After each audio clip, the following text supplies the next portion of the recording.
Volvemos aquí en ADN Deportivo, el programa oficial de la Confederación Argentina de Deportes, y como todas las semanas tenemos la columna aquí de Ciencias Sociales, Política y Deporte en la voz de nuestro compañero Rodrigo Dascal, hoy con una invitada de lujo. Rodri, querido, muy buenas tardes, ¿cómo te va? ¿Qué tal? Buenas tardes, compañeros. ¿Cómo les va? ¿Qué tal por la semana? ¿Cómo andan? ¿Cómo va, Rodri? ¿Todo bien? Bien, bien. Muy bien, muy bien, muy bien. Luchando y peleando en la cuarentena, así que bien, no puedo decir otra cosa. Bueno, y como bien vos decías, Nacho, hoy tenemos una invitada especial, que es una colega y amiga también. En general no digo nada nuevo, pero cada vez que viene algún colega, además digo que es amigo, amiga, pero bueno, hay que ser sincero. Ella es Verónica Moreira, antropóloga. ¿Cómo estás, Vero? ¿Qué tal? ¿Qué tal? Buen día para todos. Buenas tardes, buenas tardes. Buenas tardes, exactamente. Buenas tardes. Sí, tal cual. Bueno, yo quería que charlemos con Vero un poquito, que nos conocemos hace ya mucho tiempo, pero, y como solemos hacer, a mí me gusta empezar en estas entrevistas que tenemos, en estas charlas de café que tenemos, empezar con que nos cuentes un poquito por qué estudiaste lo que estudiaste y cómo te interesaste en el campo del deporte. Bueno, muy bien, Rodri, gracias por la invitación.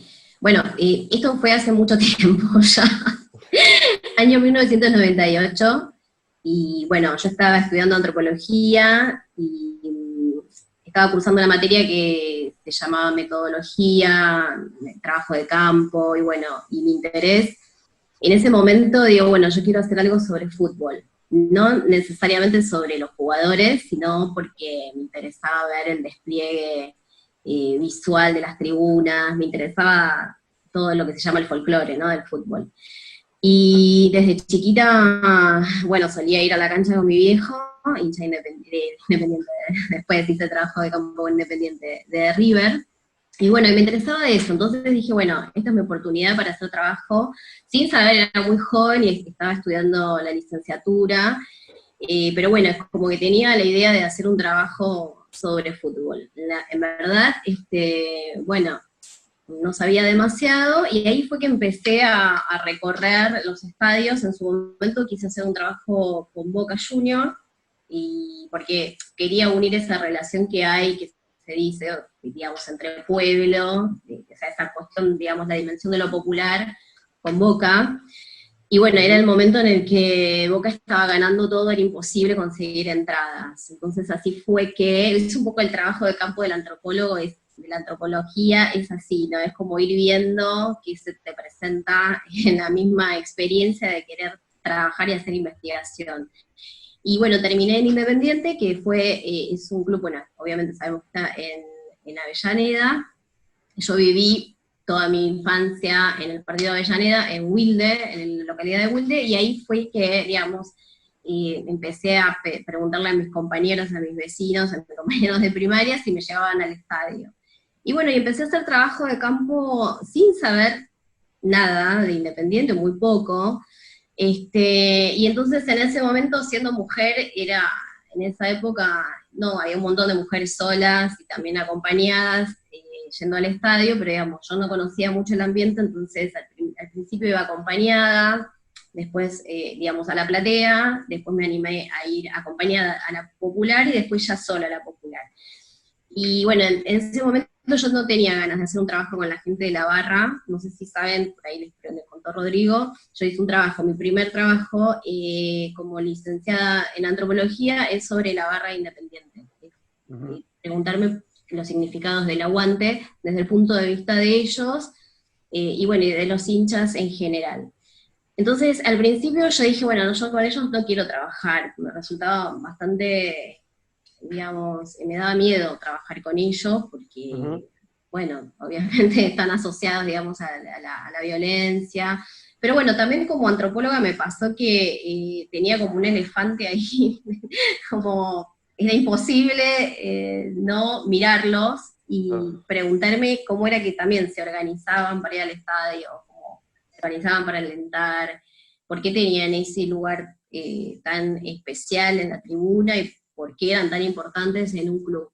Y bueno, fue así que también a las personas que fui conociendo en la tribuna les decía que estaba interesada en conocer a los jefes de la hinchada, porque bueno, yo sabía que eran ellos los que me iban a permitir estar ahí o no. Y bueno, y pasó mucho tiempo, más o menos tuvo un trabajo de campo de 2 años aproximadamente, porque bueno, es todo un trabajo de ir conociendo y tomando confianza, y que la gente también tenga en cuenta. En ese momento les cuento lo de los jefes porque es muy pintoresco, y salió bien, digamos, toda esa situación. Yo me presento a uno de los jefes y le digo, es más o menos el año 2000, le digo, bueno, soy estudiante de antropología, quiero hacer un trabajo sobre el aguante, me gustaría conocerlos un poco más, y yo me acuerdo que en ese momento el chabón me miró de arriba abajo. Yo soy muy chiquita, no me conoce, lo único que me conoce es Rodrigo, pero soy muy chiquitita, muy bajita. Y me miró, y yo ahí, viste, me corrió como un frío, estoy exagerando un poco, pero digo, como, la sensación era esa. Y me dijo, bueno, está bien, habla con fulanito, con Raúl, después, digamos, falleció Raúl, era otro jefe de la barra, lo llamé a Raúl y me encontré con él en un bar. Y yo me acuerdo que me había llevado un montón de libros, así los apilé como para hacer el acting de que era estudiante. Y bueno, y esta persona, la verdad es que estuvimos hablando un montón de tiempo en el bar, y me fue contando un montón o sea, nunca usé grabador como usan ustedes, sino que siempre fueron charlas, y siempre tratando de explicarles que esta conversación no iba a ser publicada con el nombre y apellido, sino que se iba a mantener la reserva de la identidad, que era como trabajábamos en antropología. Y bueno, y a partir de ahí se estableció, bueno, una confianza, me permitieron viajar con ellos en 2 o 3 de las oportunidades que quisiera, pero bueno, yo viajé una vez o 2 veces a Rosario, y una vez a La Plata, y otra vez al estadio de Lanús.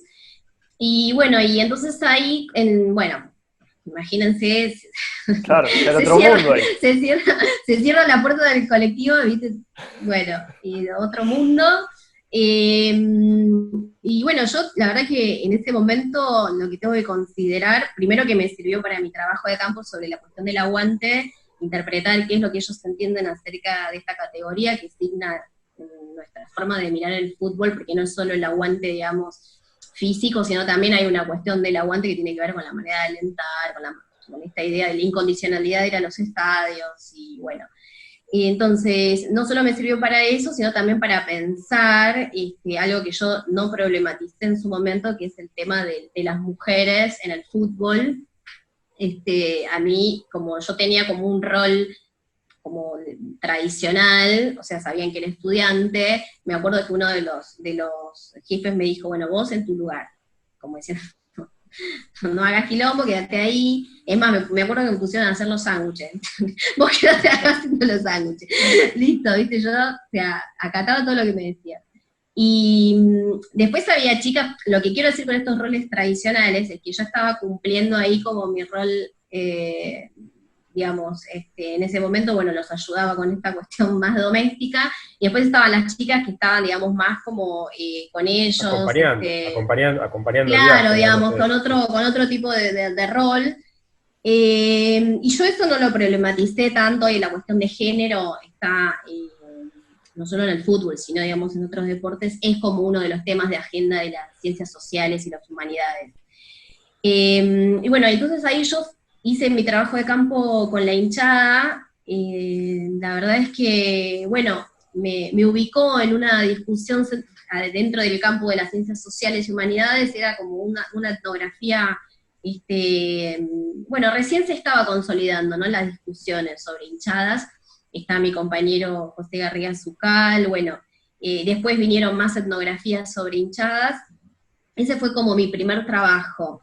Y después hice un trabajo sobre, seguí en Independiente, y después hice un trabajo en el 2004 sobre los socios y las socias que hacen política en el interior de los clubes, pero sin reconocerse como políticos, como personas que, o con miras a convertirse en dirigentes o dirigentas, sino que están... Sí, perdón.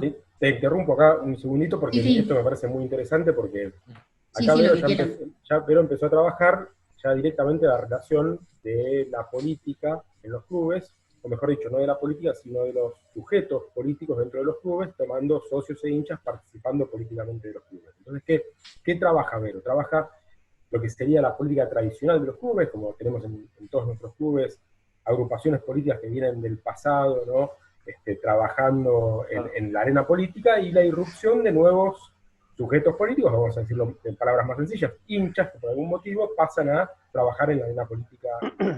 Meto este bocadillo, ¿por qué? Primero porque ya lo dije alguna vez, tengo que empezar a meter el bocadillo del chivo de este libro que va a salir ahora, que se llama Hinchas, y que dialoga muchísimo con el trabajo de Vero, ¿no? Porque yo trabajo con hinchas militantes y Vero trabajó con hinchas militantes, incluso la comparación es bastante permanente respecto de cómo pasan a hacer política los hinchas en Independiente y cómo ocurre luego en River. Pero acá Vero ya trabajó directamente lo que es el campo de la arena política en Independiente, ¿no, Vero? Sí, totalmente. Sí, en ese momento me acuerdo que estaba Andrés Ducatenseiler como presidente, y era un momento muy particular porque el club era un caos a nivel institucional, financiero y... 2001-2002, ¿no, Vero? Sí, mi tesis es de 2004, pero creo que él asumió a fines de 2002 cuando fue el último campeonato de Independiente. Sí. Sí, él mal no asumió... recuerdo, él gana las elecciones a finales de 2001, y todo ese primer 2001. año, o sea, todo el año 2002 fue su primer año de gestión. Sí, Estaba ese era el Daniel momento... Greenbank, creo, si mal no recuerdo también ahí. También, sí, él, digamos, su campaña tuvo que ver con esto de darle aire a la política más vieja, digamos, Independiente, tiene en ese momento, ¿no?, donde yo estaba haciendo trabajo de campo, había como una camada de dirigentes de corte más tradicional, de familias de Avellaneda, y Ducatenseiler era como, él se presentaba como, no sé, un perfil de la nueva política, porque era un hincha muy reconocido de la tribuna, y bueno, después su gestión, la verdad que no fue buena. Y en el 2004 Independiente cumplía sus 100 años de historia, entonces un grupo de socios y socias, organizaron lo que fue la caravana del Centenario, un poco emulando la caravana que había hecho River en su momento. Y entonces ellos desde abajo, ¿no?, desde la cuestión bien de militancia de las bases, empezaron a organizar. Yo estuve en esa organización porque me interesaba ver cómo es que ellos, por eso yo decía de esta cuestión, ¿no?, cómo los socios y socias hacen política en la medida en que pelean dentro de la estructura de poder contra los dirigentes, con un festejo, porque en realidad lo que ellos querían era festejar los 100 años siendo tan importante, ¿no?, en su memoria y en su historia. Entonces, digamos, en esta organización se pelearon con los sectores que se tenían que pelear, como con Ducatenseiler, con un par de dirigentes más, pero a su vez atrajeron, digamos, y capitalizaron la relación con otros sectores, con otros dirigentes, con otros empresarios conocidos de Independiente, y la verdad que lo que hicieron fue espectacular, porque organizaron una caravana. Primero se suspendió el 1 de enero, ya estaba programada para el 1 de enero, pero sucedió lo de Cromañón, entonces se suspendió, y pasó para el 26 de marzo. Esto te estoy hablando a principios de 2005. Entonces, claro, ¿qué pasó? En esos 3 meses lograron hacer más promoción del evento, vinieron micros de todas las provincias, fue impresionante ese momento. O sea, además no es lo mismo organizar algo el 1 de enero, con toda la connotación que tiene, que es un día mucho más relajado, la gente viene a festejarlo, que hacerlo en una época en la que todo el mundo ya volvió de las vacaciones, ya está como para poder festejar. Totalmente. Sí, hay una diferencia también muy interesante en temporal entre las dos caravanas, la que cuenta Vero y la de River del 2001, que ahora nosotros ya tenemos olvidado, pero ese paso entre el 2001 y 2004 implicó también la posibilidad de usar los medios digitales para difundir las acciones de los hinchas. En el 2001 los hinchas de River no tenían nada digital, por ejemplo. Casi no había teléfonos, no había, las redes tenían muy poco desarrollo. En cambio, como bien cuenta Vero, ya en el 2004 un pasito más había dado. Que podía trabajar, sí, un pasito más, pero no tanto. No tanto porque, de hecho, las filmaciones que hay de este evento son muy pocas. Pocas, sí, No, sí, no igual que hay, en yo me acuerdo que 2001. llevé Claro. una cámara, pero no, son muy pocas, muy pocas. Y bueno, y ahí entonces la idea de ese trabajo era la tesis de maestría en antropología, era bueno, esto, lo que les contaba, ¿no? De cómo algunos socios después se hicieron muy conocidos y trascendieron y se convirtieron en parte de una comisión, no de la comisión directiva, pero por ahí de alguna comisión de trabajo al interior del club. Entonces, bueno, por ahí algunos estuvieron interesados en seguir en el campo de la política, digamos, institucional, otros no, pero bueno, la idea era esa, digamos, como también, y esto es súper importante para mí, y siempre lo recalcamos con Rodrigo, que bueno, todo esto es posible porque los clubes en Argentina siguen siendo asociaciones civiles sin fines de lucro. O sea, que esto para mí es muy notable y en el mundo es singular, es un club, digamos, que tiene un deporte hiperprofesional, pero con un marco jurídico que aún permite que los socios y las socias se reúnan cada 2, 3 o 4 años, de acuerdo a los estatutos, a votar.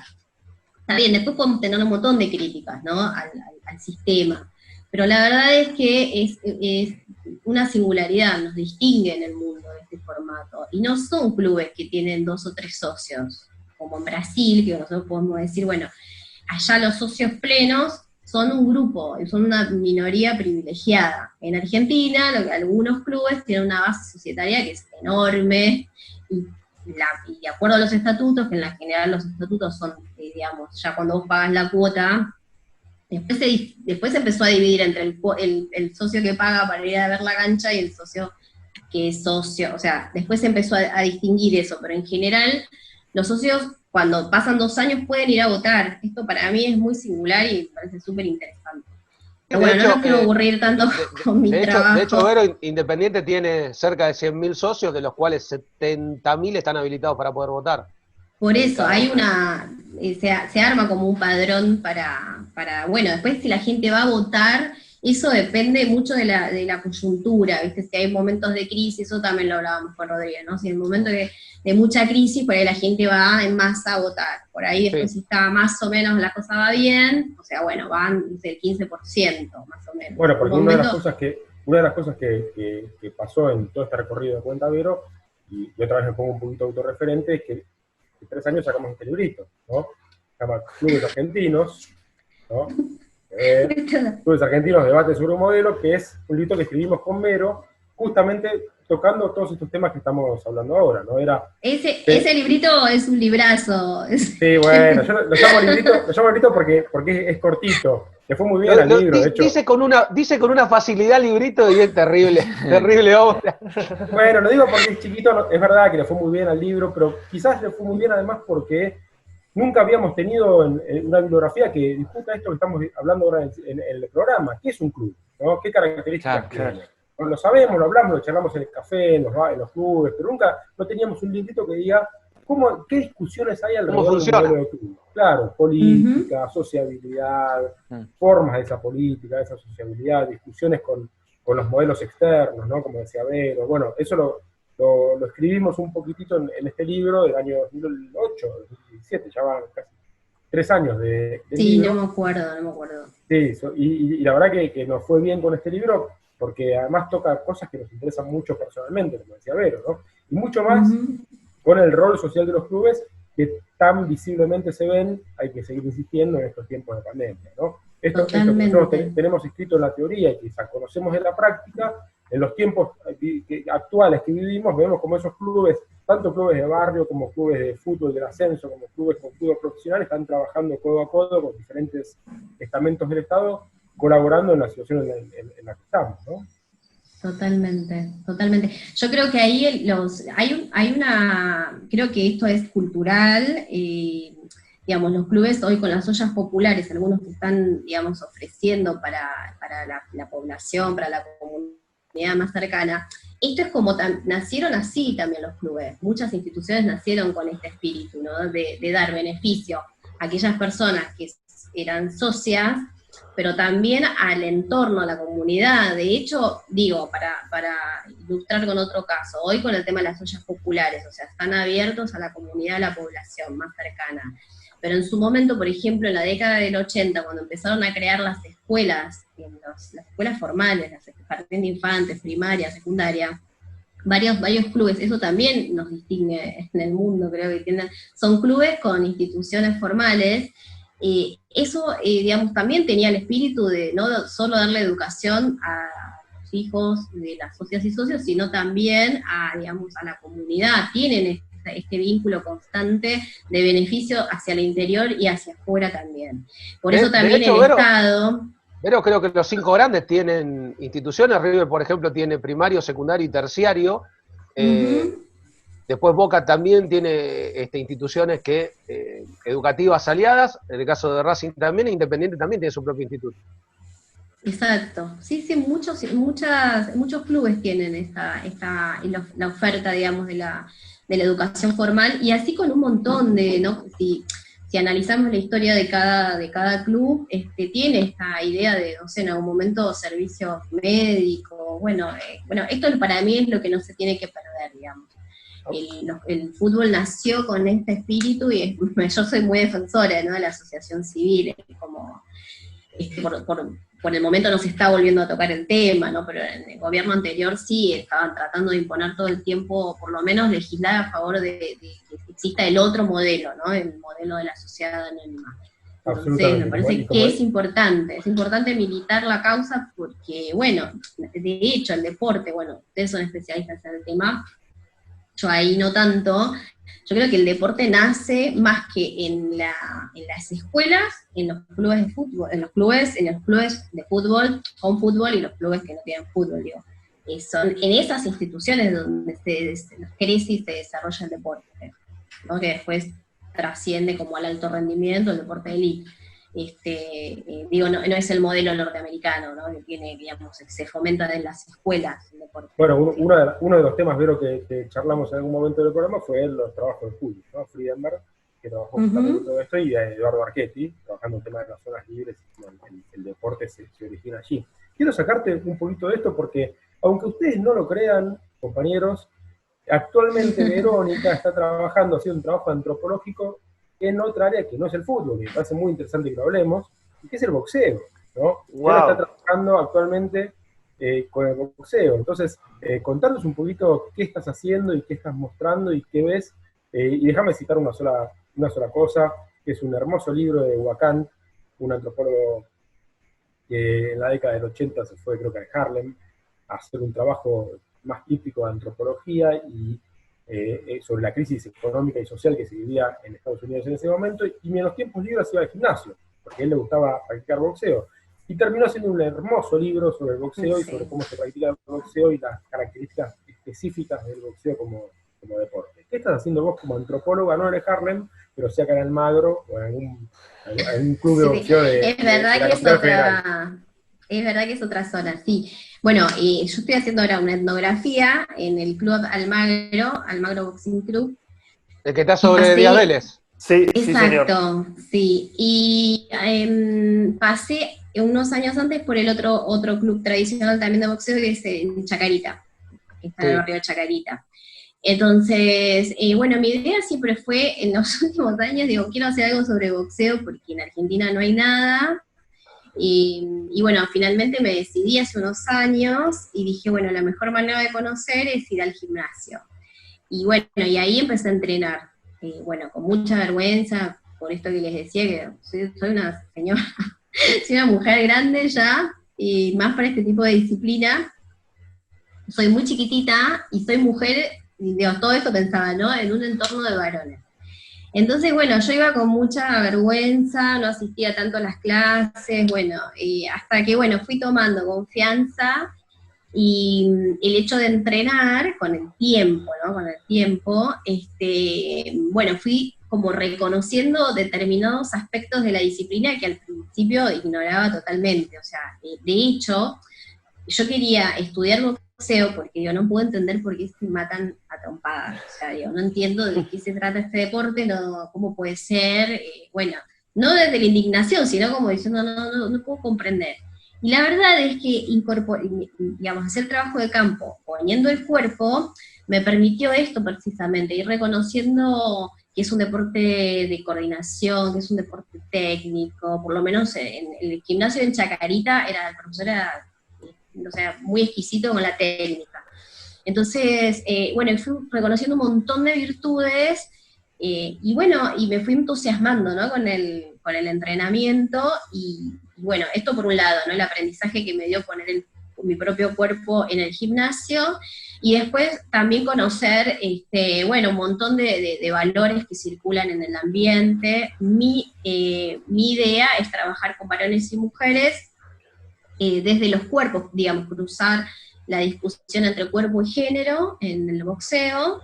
Hay varios temas, ese es un tema. Después hay otro tema que es la cuestión de la discusión del boxeo como trabajo para aquellos que se convierten en profesionales. Y ahí hay una cuestión de cómo, o sea, yo lo que entendía era que el que se hace profesional vive o pretende vivir del boxeo, y en realidad me doy cuenta que lo que ganan es muy poco, que son es una carrera muy corta, que es una carrera corta, muy exigente. Pero pese a eso, lo que yo veo en el gimnasio, que en realidad ahí no hay dos profesionales nada más, en el Almagro, es un trabajo de mucha disciplina. Los chicos entrenan de lunes a sábado, y entrenan en el gimnasio, y después hacen toda la parte física en otro lugar. Y son re correctos no solo con la conducta ahí, sino también, ¿viste?, con la alimentación. O sea, es muy exigente, muy sacrificada lo que hacen, y son competitivos pero amateurs, o sea que con pretensiones algunos de convertirse, ¿no?, en profesionales. Bueno, pero entonces, vuelvo a lo que dice Huacán, y que seguramente se asemeja a lo que decís vos. Primero, el entrenamiento de boxeo es un deporte donde la repetición es central, ¿no? Son horas y horas haciendo un mismo movimiento, y la pregunta es, ¿por qué sigo con este movimiento en la semana? Y porque hay que seguir con este movimiento porque el cuerpo aprende. El cuerpo aprende y aprende haciendo lo mismo, y seguís haciendo lo mismo el mes que viene, y seguís haciendo lo mismo todo el año. Y la pregunta es, yo ya sé cómo se hace esto, no lo sabés, el cuerpo tiene que aprenderlo, dice Huacán, y seguís tirando el mismo gancho todo el tiempo. Y después esta cuestión entre el adentro y el afuera, que decís vos, que también Huacán lo veía, de la lógica del gimnasio con, ¿no?, la disciplina, la alimentación, ni siquiera decir malas palabras, ¿no? Huacán cuenta como no se puede putear en el gimnasio, ¿no? En el gimnasio no se puede hablar mal, el que insulta, el que dice una mala palabra, es sancionado, ¿no? Y esa lógica entre, obviamente, lo que pasaba en Estados Unidos en los 80 en ese momento, que había afuera. Afuera había crisis, asaltos, etcétera, y el gimnasio se quería mostrar como lo contrario a la afuera, ¿no? Lo que pasaba en el gimnasio tenía estos valores muy distintos a lo que pasaba en la calle. Exacto. Bueno, acá eso es otro tipo de barrio, nada que ver, porque Huacán trabajó, sí, en un barrio, de hecho él quería trabajar la cuestión social económica de ese gueto negro, aparte con la cuestión racial en Estados Unidos. Acá, bueno, es un club de clase media, es diferente la realidad también, el entorno. Pero bueno, hay una vida de los boxeadores y boxeadoras de un sacrificio que es impecable, digamos, tienen una conducta. Después se desequilibran, así como digo que por ahí hay varios temas ahí en danza. Así como digo que son tan prolijos con la conducta, con la alimentación, también lo que hacen es, cuando ustedes deben saber esto, ¿no?, de cuando quieren dar el peso, terminan deshidratándose, no comiendo, o sea, porque, digamos, lo que hacen es competir en una categoría que no es la categoría natural para su peso, o sea, bajan, porque se supone que hay una ventaja cuando después, entre el pesaje y cuando vas a competir, ahí podés comer y subís un poco de peso, se supone que hay una ventaja. Entonces, digamos, lo que a muchos les pasa es que para dar el peso, terminan, o sea, vos los ves súper musculosos, porque no tienen nada más para bajar, porque no pueden bajar nada más, galletas de arroz, galletas de arroz todo el día. Pero no, algunos ni siquiera, y no toman agua, tienen por ahí una media botella para tomar durante todo el día, con una exigencia tremenda, o sea que así como digo que se alimentan muy bien, cuando tienen que dar el peso es como que ahí hay algo, ¿no? Como digo, corresponde como a una buena alimentación y después es como que se equilibra todo al final, ¿no? Bueno, en el alto rendimiento yo creo que este es un tema también, ¿no? De decir, bueno, ¿qué es lo que pasa? ¿El alto rendimiento es saludable? No lo es, o sea, hay una exigencia ahí para los y las atletas que, bueno, para llegar a ese rendimiento o a esa meta, tal vez, bueno, no sé si es tanto, o sea, hay lesiones, bueno, pasa de todo, ¿no? Y después, bueno, el tema ya les digo, el tema del trabajo, del boxeo como trabajo, para mí eso es importante también.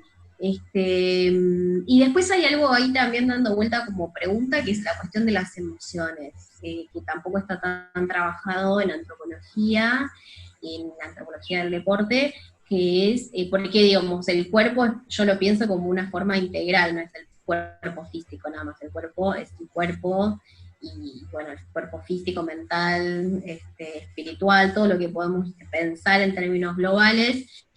Y para mí el tema de las emociones juega en el deporte, y especialmente porque estoy trabajando sobre el boxeo. Juega, digamos, también es un elemento más a tener en cuenta, porque los boxeadores también tienen ansiedad, tienen miedo, tienen broncas, si les entró una piña de más, o sea, toda la pelea que habían pensado se va todo al demonio porque no lo pueden controlar.